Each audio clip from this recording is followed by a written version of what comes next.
Okay, so in the remaining time, we're going to talk about assembly programming.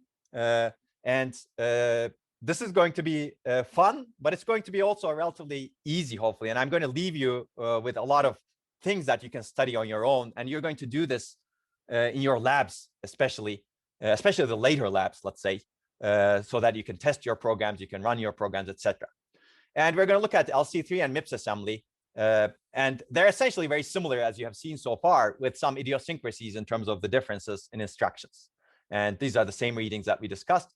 So basically, we're going to look at some programming constructs, talk about debugging a little bit, more about principles than actually real detailed examples, because detailed examples are actually quite too detailed to cover in even one lecture, actually. But you can study the examples on your own, certainly. We're going to talk about conditional statements and loops that are important, and then arrays. And if you have time, we're going to talk about function calls. If not, you can study them on your own, but they're no different from function calls in any other ISAs, if you will. So remember, we're still talking about the von Neumann model, von Neumann machine, and instruction cycle. These are things that you should keep in the back of your mind. We're going to build our first LC3 program by using conditional branches for looping, essentially. And this essentially, we want to write a very simple program that has 12 integers. And these integers are stored in addresses hex 3100 to hex 31 OB. And usually the way you go about solving a problem remember, we're solving problems in computers, and the first step is really translating the problem to an algorithm, right? And essentially, to do that, we actually create a flowchart of the algorithm. In this case, the flowchart or the algorithm is very low level, as you can see, because we're going to write a program in assembly later on. So basically, you can see that we even decided the register assignments. So we're going to put the address of the first integer in 3100 over here. We're going to put the counter in R3, and then we're going to put the number of integers in R2 over here. So R1 is the initial address of integers, as you can see. R3 will store the final result of the addition, and R2 is the number of integers left to be added, right, at this point. So this is the initialization part. Almost always algorithms have initialization parts, and that's what we're going to do over here. And then the first step is to test whether R2 is equal to 0, meaning whether we have any integers left to be added. If it's not equal to 0, then we do the addition. If it is equal to 0, which means that we've reached the end of all the integers to process, then we actually get out of the loop and do whatever else, maybe output this to a screen, for example, right? Okay, so basically, are we done with all integers? That's what this is checking. If we're not done, we load the first integer into a register. Remember that R1 specifies the address, and that's doing the loading. And then we essentially accumulate the integer value in R3, increment the count, or increment the address, and decrement the count of integers, basically. And that's what it is. And then you basically keep looping, okay? So hopefully this is very similar and simple, and you've already written some programs in your life, in DTH for sure. But if you're taking this course as the first course, then this may be your first program to actually write. But that's not true at ETH. So basically, the next step is translating all of these to instructions in the ISA. And that's what this does. This directly goes into machine code, of course. And we use conditional branches to create a loop. And these are the instructions, as you can see. So you can see that there's a load effective address that loads a value into 3100. And this is basically what we do in the instructions. So this is the load address, as you can see over here. And then we reset the registers, the top two things over here, R3 and R2. And then we initialize the counter, as you can see over here, R2. And then we basically check the condition that's over here. And then we jump out if the condition is true. If not, then basically we execute this block over here, load the value in integers, and then accumulate it, and then increment the address. You can see that different form of adds are used, add register and add immediate over here. And then decrement the counter of integers, increment the address, we go to the next address in the next iteration. And then unconditionally branch, NZP is unconditional branch, unconditionally branch back to loading the value, right? That's what we're doing over here. Or checking the condition, sorry, not loading the value, because we need to check the condition first, because that's our loop exit place. So basically, you need to get the branches right? That's the key point over here. If you're doing assembly programming, you should not branch to here. You should branch to 3004 over here. Okay, so hopefully that's clear, right? And you know actually exactly how to execute all of these instructions in the LC3 data path that I showed you earlier. I'm not going to go through this in detail again, But everything that we have seen in the previous program, you've already seen in the execution of the LC3 data path. I see a hand raised. Is there a question? I see a hand raised by Alexander. Okay, maybe it was a mistake. That's also fine. If there's no question, then I will move on. Okay. Okay, so basically that was our first program, and you know exactly how to execute every single instruction in that program. Now let's raise the abstraction level a little bit and talk about programming, because based on everything we have seen right now, now we know exactly how instructions execute. We're going to show you more of that later the next week. Now you know actually how to build programs that can execute on a real machine, and you know how the real machine is built based on the combinational and logic structure. So nothing is magic at this point. Nothing really should be magic at this point in terms of how you can go from a transistor all the way to assembly programming. And now we're going to close the gap for assembly programming. So we're going to talk about programming now from the high level. So you have a task, and programming requires dividing a task, in other words, a unit of work, into smaller units of work. So it's all of the programming is really divide and conquer in the end. And the goal is to replace the units of work with programming constructs that represent that part of the task that you're subtask, let's say. And there are three basic programming constructs: sequential construct, conditional construct, and iterative construct. And our instructions are actually enabling these constructs, instructions in the ISA. So sequential construct is kind of obvious. You have a task to be decomposed, and you can break it down into subtasks, one following the other. So basically, you break it out into two subtasks so that you can think about the program in an easier way, let's say, or algorithm. Okay, so hopefully that's obvious. Conditional construct is essentially enables you to do one of the subtasks, but not both. So it basically enables you to test a condition, and based on the condition, execute one task. And if the condition is not true, execute some other thing, right? And clearly, this is an if and else contrast, right? Either subtask maybe do nothing. After the correct subtask is completed, the program moves onward, if you will. So you can implement if-else statements or switch case statements, as we have seen earlier. And Verilog also implements these, as you remember. So iterative construct is used to, if the task consists of doing a subtask a number of times, but only as long as some condition is true. So this is used to implement loops, as you can imagine. First, you basically test a condition. If it's false, you don't do it. If the condition is true, then you do the top task. It could be the other way all around also. You could actually test the exit condition also. And if the condition is true, you could exit the loop as well, right? So basically, it's a looping construct, let's say. And if the condition is still true, you keep doing the subtask. For loop, while loop, do while loop are examples of loops. So let's take a look at these constructs in an example program. I'm not going to go through this program in detail, actually, because we don't have time, and it's, I think, trivial to go through it, if you will. So the example program is going to count the number of occurrences in a character in a text file. It's going to use all of the constructs, sequential, conditional, and iterative. And we will see how to write conditional and iterative constructs using conditional branches.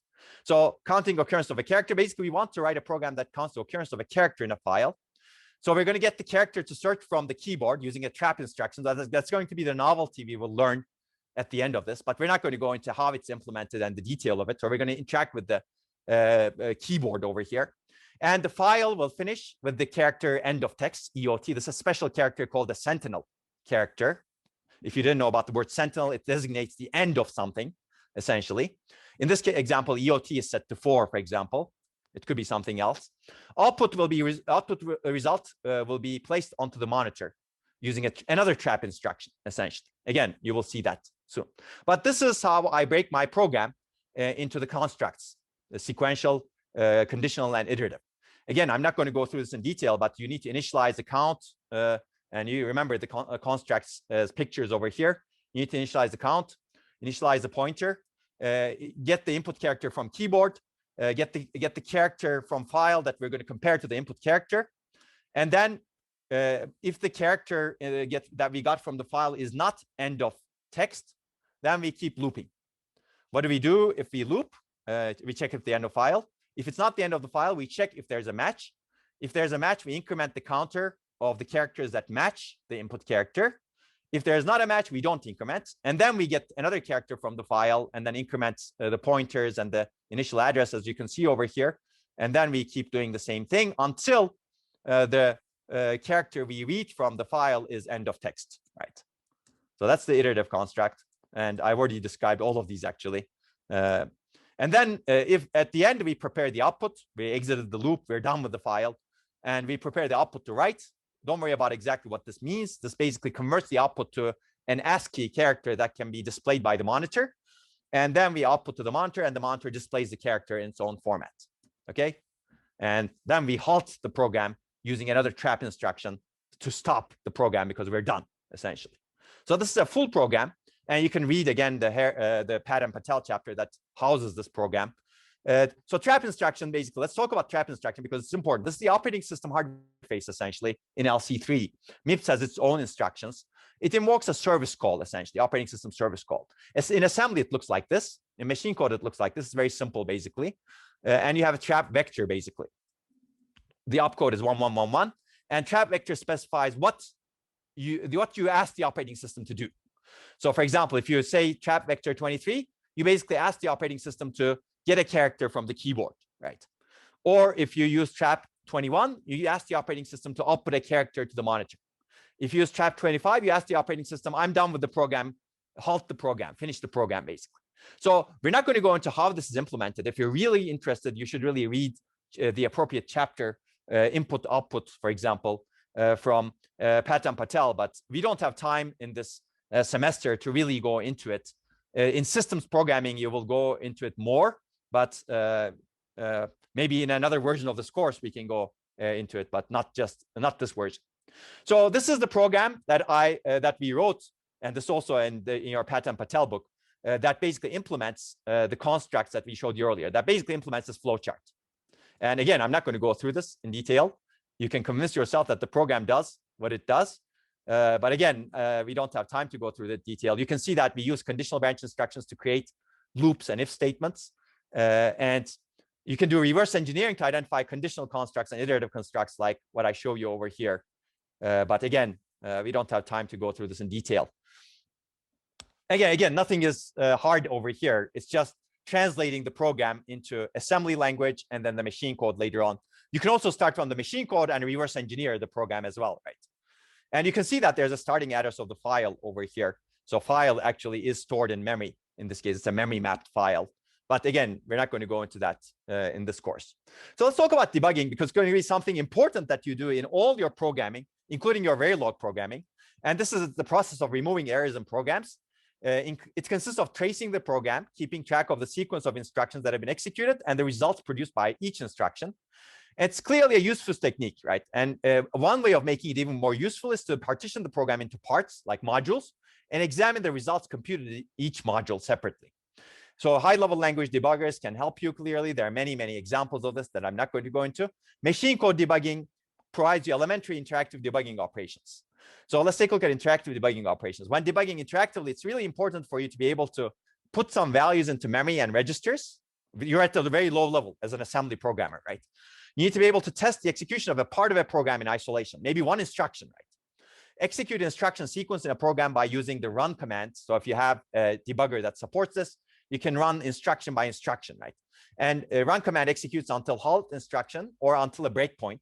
So you can step N command, basically you can execute a fixed number of instructions. You could step 1, for example, you could execute every instruction one by one, examine the results and see what you expect, if what you expect is in the registers and memory.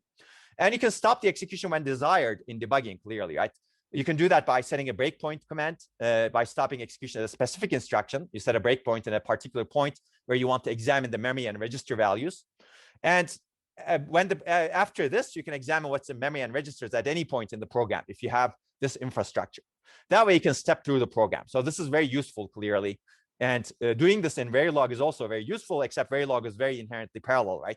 Assembly, because of the von Neumann model, we execute one instruction at a time, right? So you can actually say, I'm going to execute one instruction at a time. And then you can see what the result of that instruction is. And if what you expect at the high level as a programmer is satisfied, right? So for example, we have a multiply operation in LC3. A program is necessary to multiply since LC3 does not have a multiply instruction. And the following program multiplies values R5, R4, and R5, basically. And again, initially R4 is 10, R5 is 3. I'm not going to go through it in detail, but the program produces 40. The question is what went wrong? And you can examine it by yourself. And to do so, it's useful to annotate each instruction. So again, you have, if you're given the machine code, you can easily annotate these instructions and say, these are the instructions that I have. And if you examine the instruction and the contents of the registers after the execution of each instruction, you may find out that the correct result is here after 3 iterations. But after some point, branch is taken. And the branch should not be taken if R5 is equal to 0, because then you would be multiplying things by more than once. So if you go over here, R4 is 10, R5 is 3, and the program produces 40. Clearly, program should produce 30. The program iterated once more in the loop, basically one too many times. Because the branch condition codes were set wrong, the conditional branch should only be taken if R5 is positive. So basically, we did a mistake over here in the program. We set the Z bit, whereas we shouldn't be setting the Z bit. We should not be checking the 0 condition over here, because that is a boundary condition in which the program leads to one more iteration, which it should not execute, right? So the correct instruction should have been BRP as opposed to BRZP, right? So you can actually find the problems by executing the debugging the program by executing instruction by instruction clearly, or by setting breakpoints. I'm not going to go into the details clearly. So you can do easier debugging with breakpoints. As we said previously, we examined the instruction by instruction, but you can actually set a breakpoint at the branch and see where the branch goes. And you can examine the results of each iteration of the loop, as opposed to examining the results of every single instruction in the loop. And this way, you can actually look at interesting things that you care about, and you can still find the problem, basically. Okay, so does this program work if the initial value of R5 is 0 is another question. And I'll let you answer that, basically. That's another corner case, basically. If R5 starts with 0, does this program still work? And the answer is no, this program doesn't work, basically. That's a problem. So basically, you should test the condition. You should test whether R5 is 0 first to really understand whether this program, to really make this program work. So there are multiple boundary conditions that this programmer was not careful in dealing with. One boundary condition was what the result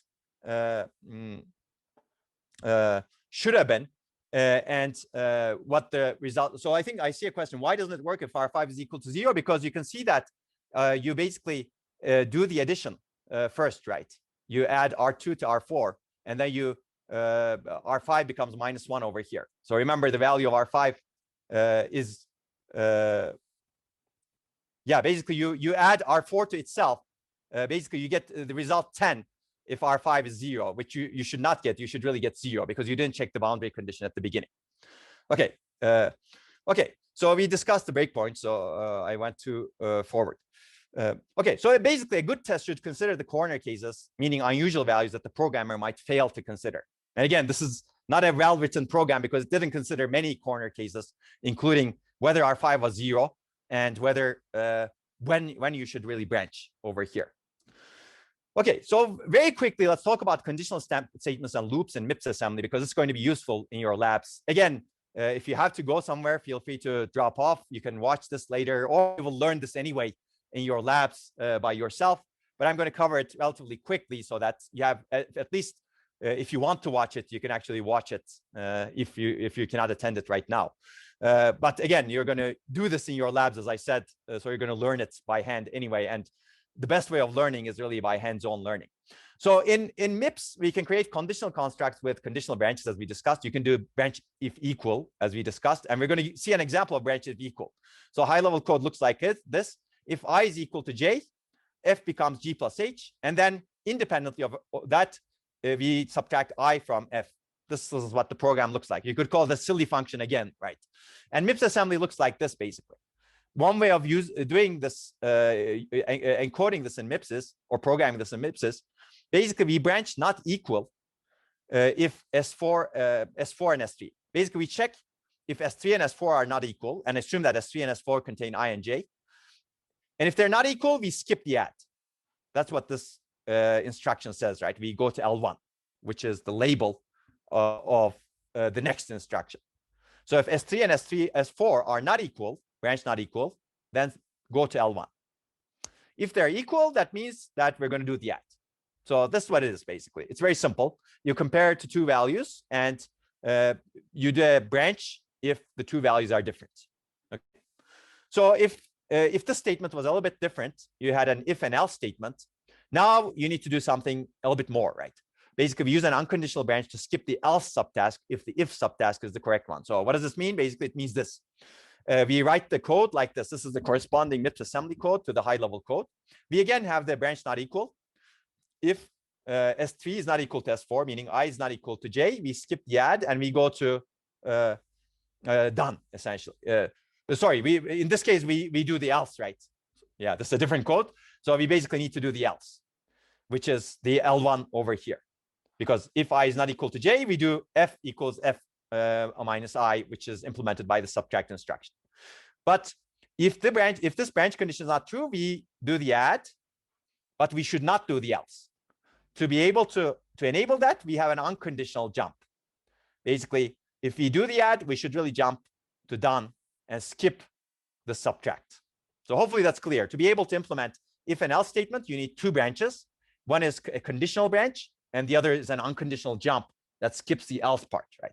Conditional branch skips essentially the target that is supposed to be executed if the condition is true, and unconditional jump skips the part that is executed, the subtask that is supposed to be executed if the condition is false.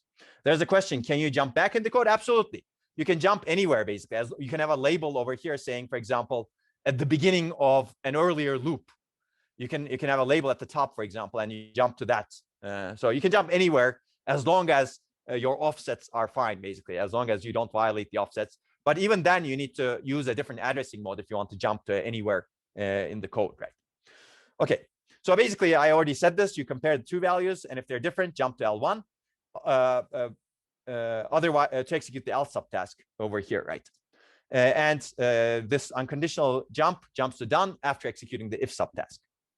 Okay, while loop is a little bit more complicated. As in LC3, the conditional branch checks the condition, and the unconditional branch jumps to the beginning of the loop over here. We've seen it in LC3. Now we're going to see it in MIPS. It's going to be very similar, basically. You initialize the power and x value. So here, this loop determines the power of 2 equal to 128, which is a very simple calculation, as you can see. And initially, power is set to 1, x is set to 0. So you need to set those values plus the 128 to compare to. And while loop basically does a branch equal over here, it has a conditional branch to check if the condition still holds. So you need to check the condition first before entering the loop.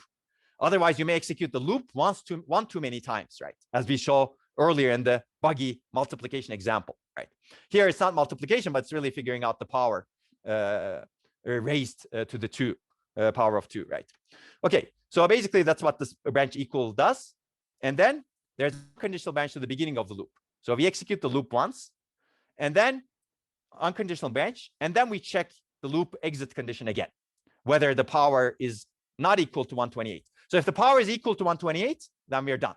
If the power is not equal to 128, we execute an iteration of the loop, multiply power by 2, increment x by 1, and then go to the beginning of the loop and then check if power is equal to 128 again. And you keep doing this until power is equal to 128. Okay. The implementation of the for loop is very similar to the while loop. Essentially, this is another loop that looks that is different.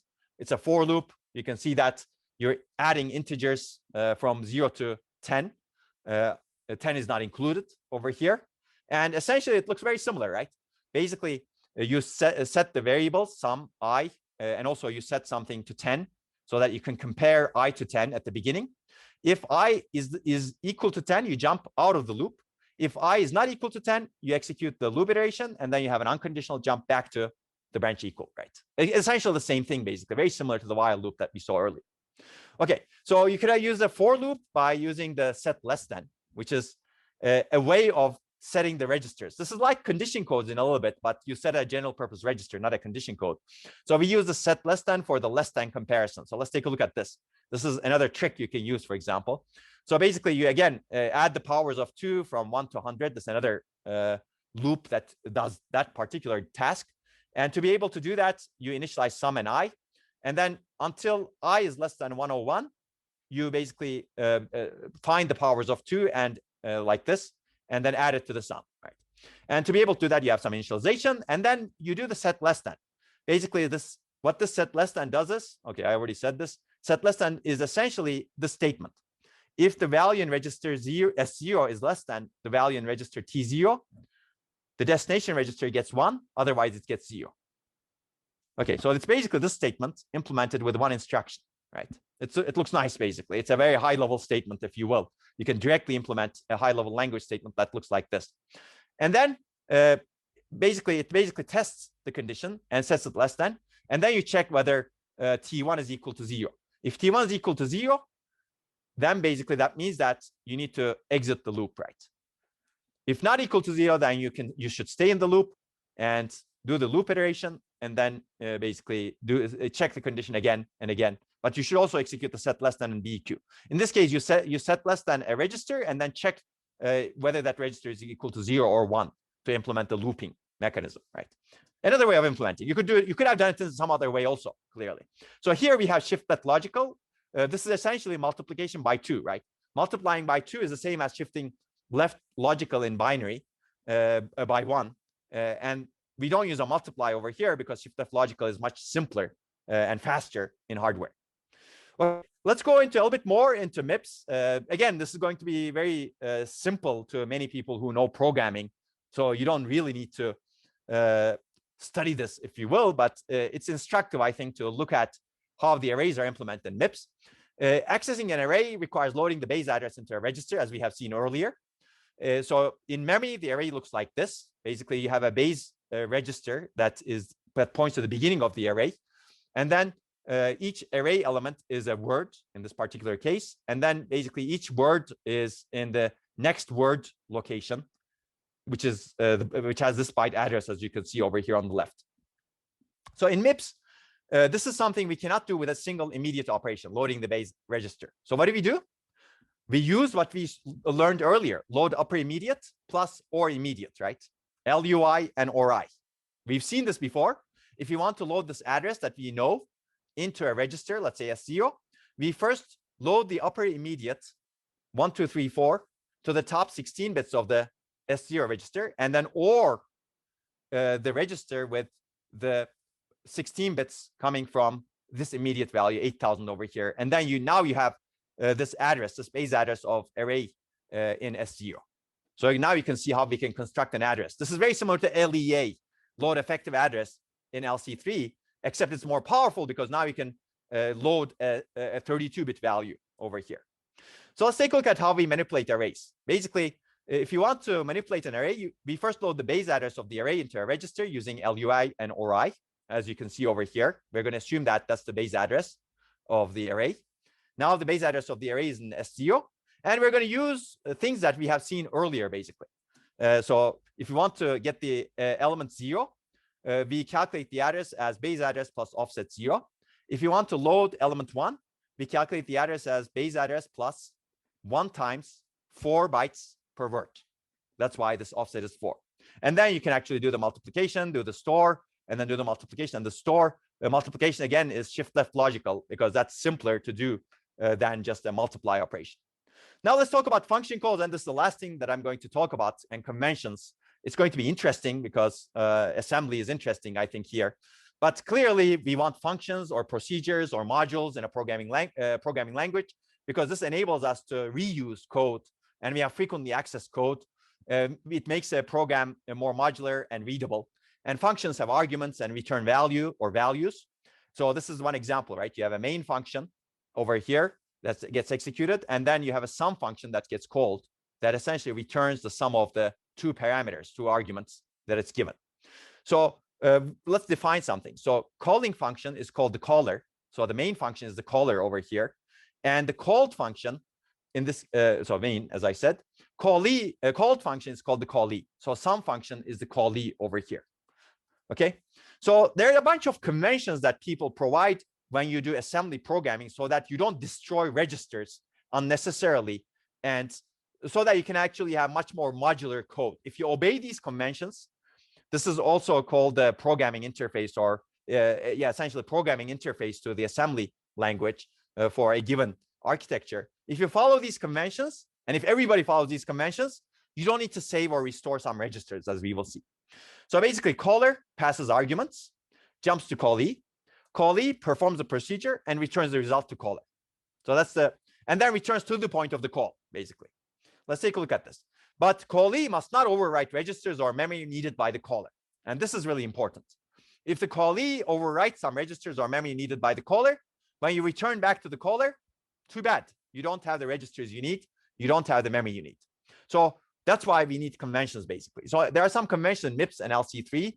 And again, these are conventions that you should obey if you want to actually be compatible with the rest of the world. So in MIPS, you can call a function or call a procedure using the jump and link instruction. In LC3, you can use a jump to subroutine, JSR and JSRR. These are different ways of calculating the subroutine address, basically. Or you can return, and you can return from procedure in MIPS using the jump register instruction. In LC3, you can return from subroutine ret instruction over here. And the argument values are supposed to be stored in MIPS in registers A0 through A3. And the return value in MIPS is supposed to be stored in V0. Okay, so that's expectation. And V0 is mapped to some register, as we have seen earlier, that I don't have over here again. So basically, let's take a look at a simple example. This is our high-level code. The main function calls a simple function that just returns. And you have this in main function. So the MIPS assembly looks like this. So what this does is basically you have a jump and link to simple. And then you have the add in the next instruction. So simple, in this case, doesn't contain anything, doesn't do anything, except it returns back, right? To return back, you just use the jump register, register A. So why register A? Because jump and link was a special instruction. Jump and link jumps to simple and saves PC plus 4 in the return address register, which is a special register in the general purpose register file, RA. In assembly, you can assume that after you do a jump and link, the return address, meaning the instruction after jump and link, will be stored in RA in the callee. Okay, so basically that's why you can do jump register RA and then go back to this add instruction that comes right after jump and link. Hopefully that makes sense, right? This makes life easier in programming. Basically now you have programming support, the hardware support or hardware software interface support for function calls in the instruction set architecture, right? In LC3, you have a similar thing. Basically, you have JSR or JSRR that puts the return address in R7. So there's a specific register. RA also has a number, actually. But basically, R7 is the RA in LC3. But it's essentially the same thing. Okay, so there's a very good question. What happens if we call a function from within a function? Don't we overwrite RA then? Absolutely. And then if you do that, the task of the simple function over here, if it calls another function, it has to save RA at that point, basically. And that's why we're going to introduce the concept of stack, for example, in a little bit. So that's a very good question, basically. Somebody needs to save. If you're going to overwrite a register that you're going to need later, or somebody's going to need later, you have to save it in memory and then reload it before it needs to be used. Okay, basically, as I said, jump register RA jumps to address in RA. LC3 simply uses the ret instruction, which is essentially a jump register. But it's a specialized jump register, which basically sets the PC to RA, essentially. Okay, so let's take a look at the high-level code over here. Let's look at a little bit more complicated example. So here, we're looking at a main that's called diff of sums. It does something. Don't worry about it. But you can see what it does, basically. It adds f plus g and subtracts it from 8 plus I. And then it basically returns the result, right? So now this is a little bit more sophisticated function. So what does the main do? Basically, main sets up the arguments. So remember, this is the convention, A0, A1, A2, A3. Basically, it can pass 4 arguments to the function, and then it sets 2, 3, 4, 5, those arguments too. And then it does jump and link to diff of sums. And then diff of sums reads the arguments, assumes that the arguments are in A0, A1, A2, A3. So there's some convention for sure that you need to obey to make this work. And then it subtracts, add, subtract, and then puts the result into V0 and jump register RA, which goes back over here. And then main takes the result in V0, does whatever it needs to do with it, basically, to S0. Okay, so basically we've used the convention. Arguments are stored in A0 through A3, and the return value is stored in V0. Okay, I already said this basically. And the return address is stored in RA again. Okay, so there is a need for a stack for function calls for the reason that we just discussed, actually, based on the question that I received. So if you look over here, the diff of sums looks like this, right? T0, T1, S0. What if the main function was using some of those registers that was used by the diff of sums, right? T0, T1, S0. Well, too bad. You're overwriting them, right? So if you remember over here, we're using T0, T1, S0. And we didn't think about this, right? If the main function was using T0, T1, and S0, diff of sums is overwriting them. But we can fix this problem by using a stack to temporarily store the registers that we're overwriting, and then restore them back after we're done with the function. So the concept of a stack is basically, it's a memory area that's used to save local variables that we operate on temporarily. It's a last in, first out queue. You may have seen this in other programming language courses. The stack pointer is a special register, actually, points to the top of the stack. It goes down in MIPS. It's a convention. Again, all of these things are conventions. Even the naming is convention, right? So it looks like this, basically. So you can push values on the stack, and you can pop values out of stack. So look over here. If you look over here, the stack pointer points to this location, this address. It has this value. Maybe you can push two registers on the stack here that have two values, AA, BB, CC, DD, and 1, 1, 2, 2, 3, 3, 4, 4. Now you added or pushed two values onto the stack. And when you actually start, before you start the function call, you actually say, oh, okay, I'm going to save the temporary registers that I'm going to work on, just to make sure that no one is going to, I don't actually overwrite the calling function's registers, right? And you can push them on the stack. And at the end of your function, you can pop them from the stack and put them back into the registers where they were supposed to be. So here, two words are pushed on the stack. Let's take a look at this example. So we have the same function that we saw earlier.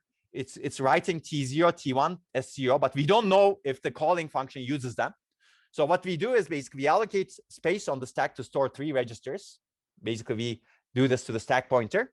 And then we basically store S0, T0, and T1 to memory locations on the stack.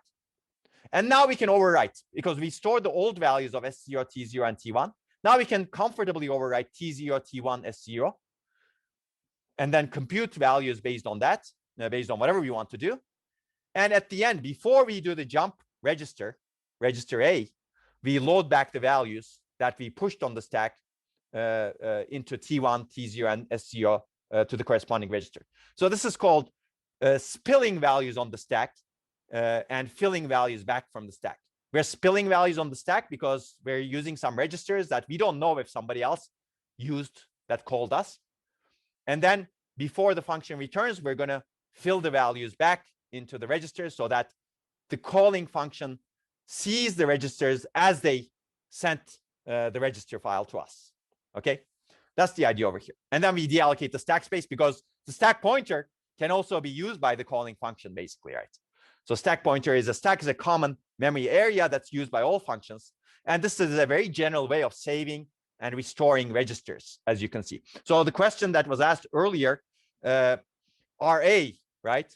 Register A, if you're going to overwrite, if you're going to call another function inside diff of sum. So if you're going to call, for example, another function, you'd better save RA on the stack and get back RA after that from the stack when you do that. Again, saving and restoring all registers requires a lot of effort. In MIPS, there's a convention about temporary registers. So actually, we did not need to save temporary registers, assuming everybody obeyed the convention again. There's no need to save the temporary registers, because the convention says temporary registers, the calling function should not expect the values in temporary registers to remain the same after it calls a function. Okay, that's a convention again. These are programming conventions. Okay, so there's a register saving convention that enables us to use temporary registers without worrying about the calling function. But if we're using S0, we'd better save it, because S0 isn't that part. That's not part of that convention. Basically, temporary registers are called non-preserved registers. They are not saved. Thus, they can be overwritten by the function. The function, it's not the function's responsibility to save them, essentially. But registers S0 and S7 are preserved. Or they're called callee saved, which means that it's the function's responsibility to save them, going to overwrite them. That's true for RA as well, by the way. Okay, so now we're done, actually. We covered a lot of interesting concepts. Again, you're going to learn this anyway at some point, but hopefully it's interesting if you stayed. If you didn't stay, that's fine. You can watch it, or if you really need it, you can actually refer to the lectures when you need it from the labs. But essentially, we've covered all these concepts relatively quickly. If there are any burning questions, I'm happy to answer them. Otherwise, we're going to call it a day. I think a lot of the questions are already answered. It looks like a lot of them are answered. Yeah. So can we try assembly coding anywhere? I don't quite understand that question, but certainly you can try assembly coding in a machine, right? If you have a, in the machine that you're going to build in your lab, for example, in the FPGA, you're certainly going to do that. Or you can do it in a simulator, or you can actually do assembly programming in x86 as well, but we didn't teach x86. But any machine that enables you to execute machine code, you can do that. And there are more detailed answers that the TAs can give as well. Okay. Okay, I think we're done at this point. I don't see any other questions. Looks like Rahul actually provided a bunch of different links, and we're going to provide those links also on the course website. We should make sure of that. So at this point, we're done. Next week, we're going to start with more detailed microarchitecture, and we're going to actually build up to existing microarchitectures. So until then, have a nice weekend and the early part of the week. Take care, and I'll see you on Thursday.